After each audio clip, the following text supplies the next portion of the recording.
ಭೀಮಾ ತೀರದಲ್ಲಿ ಮತ್ತೆ ಹರಿದ ನೆತ್ತರು.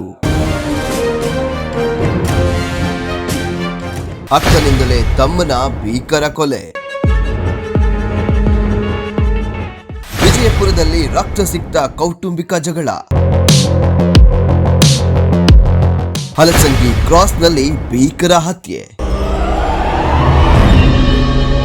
ಭೀಮಾ ತೀರದಲ್ಲಿ ಮತ್ತೆ ನೆತ್ತರು ಹರಿದಿದೆ. ವಿಜಯಪುರ ಜಿಲ್ಲೆಯಲ್ಲಿ ಕೌಟುಂಬಿಕ ಕಲಹವೊಂದು ಭೀಕರ ರಕ್ತಪಾತದಲ್ಲಿ ಅಂತ್ಯವಾಗಿದೆ. ಕ್ಷುಲ್ಲಕ ಕಾರಣಕ್ಕೆ ಒಡಹುಟ್ಟಿದವರನ್ನೇ ಅಕ್ಕ ಮತ್ತು ಆಕೆಯ ಕುಟುಂಬಸ್ಥರು ಸೇರಿ ಅತ್ಯಂತ ಕ್ರೂರವಾಗಿ ಕೊಲೆ ಮಾಡಿರುವ ಘಟನೆ ಚಡಚಣ ತಾಲೂಕಿನ ಹಲಸಂಗಿ ಕ್ರಾಸ್ನ ರಾಷ್ಟ್ರೀಯ ಹೆದ್ದಾರಿ ಬಳಿ ಶನಿವಾರ ನಡೆದಿದೆ. ಹೌದು, ಹಲಸಂಗಿ ಗ್ರಾಮದ 35 ವರ್ಷದ ಬಾಬೂಸಾ ಮಹಾದೇವ ಜಾಮದಾರ ಕೊಲೆಯಾದ ದುರ್ದೈವಿ. ಅಕ್ಕ ಮೀನಾಕ್ಷಿ ಹಾಗೂ ಆಕೆಯ ಕುಟುಂಬಸ್ಥರೇ ಈ ಭೀಕರ ಹತ್ಯೆಯ ಹಿಂದಿರುವ ದೇವರಾಕ್ಷಸರು. ಈ ರಕ್ತಸಿಕ್ತ ಗಲಾಟೆಯಲ್ಲಿ ಕೇವಲ ಬಾಬೂಸಾ ಪ್ರಾಣ ಅಷ್ಟೇ ಹೋಗಿಲ್ಲ, ಅಪ್ಪ ಸಾಹೇಬ ಮೂಕಾಂಸೆ ಎಂಬ ಮತ್ತೊಬ್ಬ ವ್ಯಕ್ತಿಗೂ ಗಂಭೀರ ಗಾಯಗಳಾಗಿದ್ದು ಸದ್ಯ ಅವರ ಪರಿಸ್ಥಿತಿ ಚಿಂತಾಜನಕವಾಗಿದೆ. ಅವರನ್ನ ತುರ್ತು ಚಿಕಿತ್ಸೆಗಾಗಿ ಸೋಲಾಪುರದಲ್ಲಿ ಆಸ್ಪತ್ರೆಗೆ ದಾಖಲಿಸಿ ಚಿಕಿತ್ಸೆಯನ್ನ ನೀಡಲಾಗ್ತಾ ಇದೆ. ಅಷ್ಟಕ್ಕೂ ಈ ಭೀಕರ ಕೊಲೆಗೆ ಕಾರಣವಾಗಿದ್ದು ಕೌಟುಂಬಿಕ ಜಗಳ. ಮೃತ ಬಾಬೂಸಾ 5 ವರ್ಷಗಳ ಹಿಂದೆಯಷ್ಟೇ ಅಕ್ಕ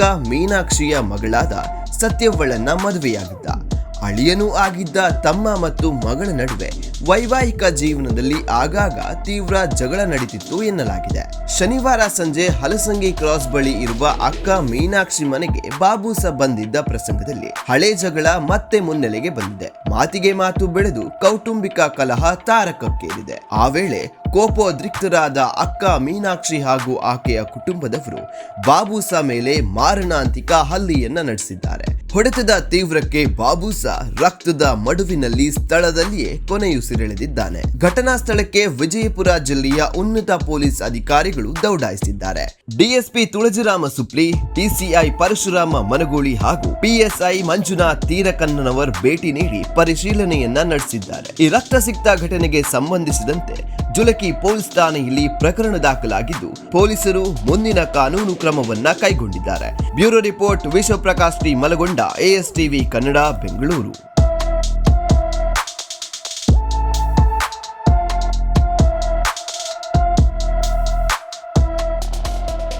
ಅಪರಾಧಕ್ಕೆ ಸವಾಲು ದಿನಪತ್ರಿಕೆ ಜೊತೆಗೆ ಡಿಜಿಟಲ್ ಅಲ್ಲಿ ಹೊಸ ರೂಪ.